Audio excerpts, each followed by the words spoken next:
In this video, we discuss the proof of the ratio test.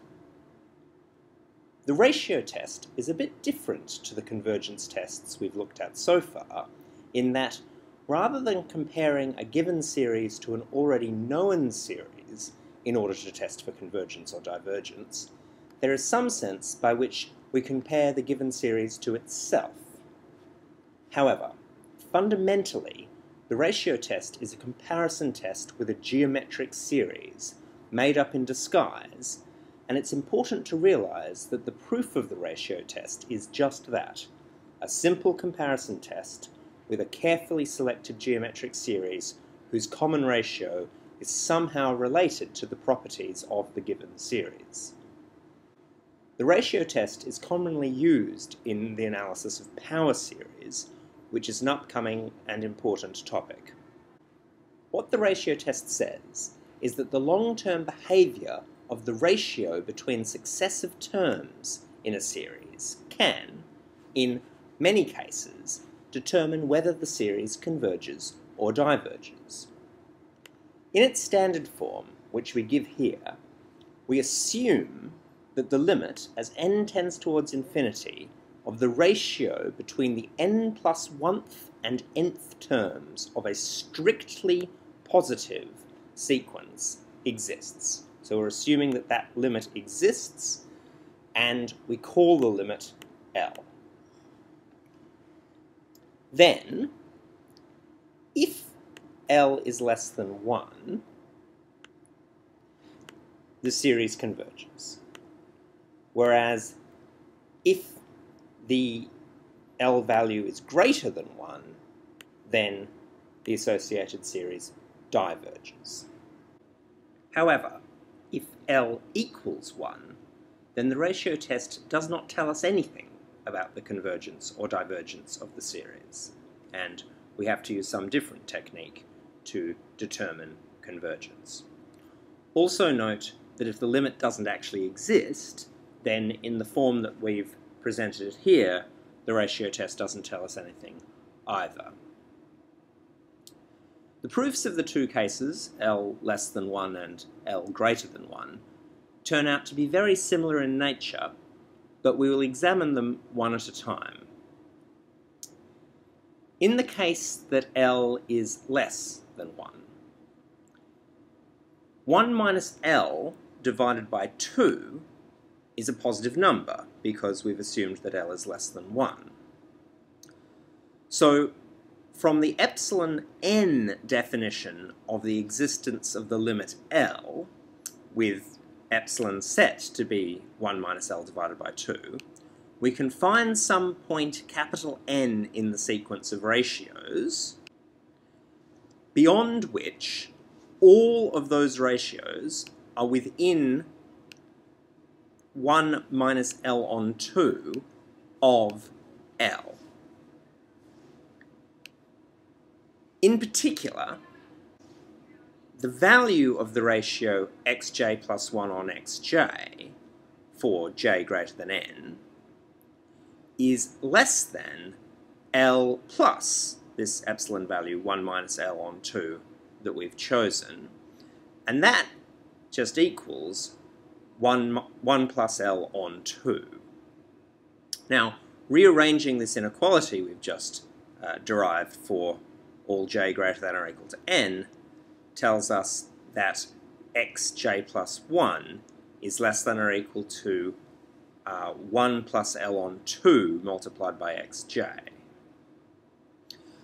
A critical detail in this proof, which we shall use later, is that this value 1 plus L on 2 is less than 1 because L is less than 1 in this case. In fact, our choice of epsilon as 1 minus L on 2 was just one particular value we could have chosen.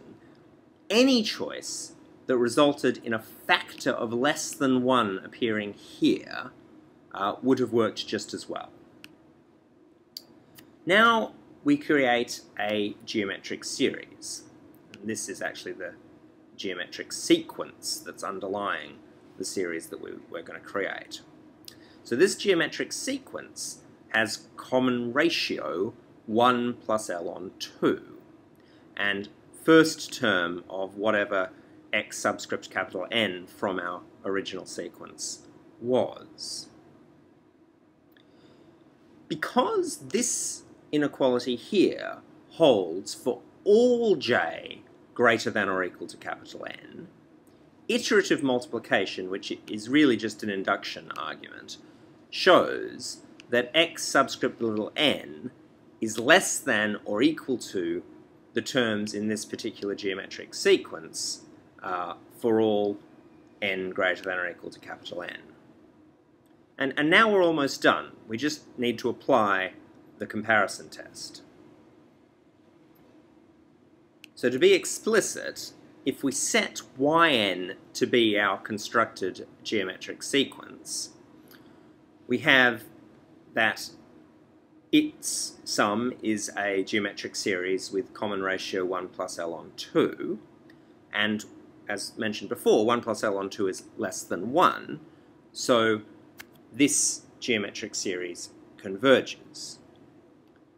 And because we've derived up here that the terms xn are less than or equal to the terms of the geometric series, by a simple comparison test, the series from n equals capital N to infinity of xn must converge, but convergence of a series depends on the convergence of its tail, so the whole series of terms xn converges. And this completes the proof in the case when L is less than 1.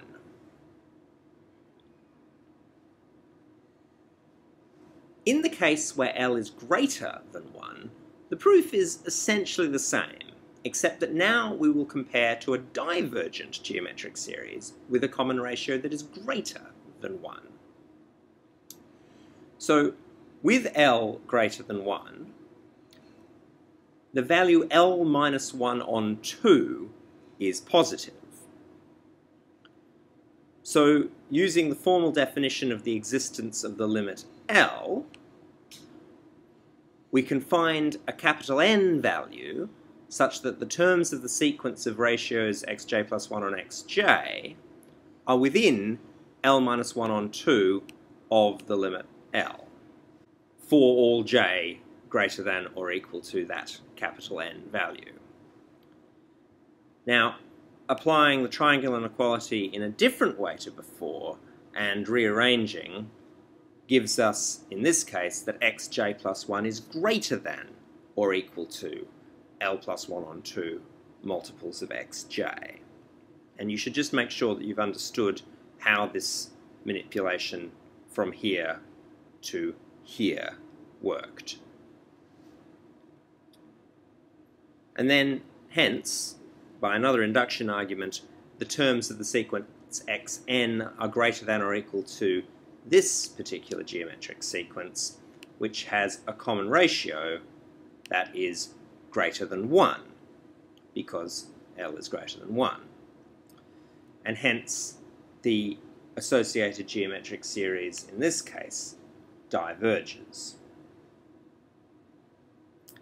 The comparison test, again, then concludes the proof of case 2.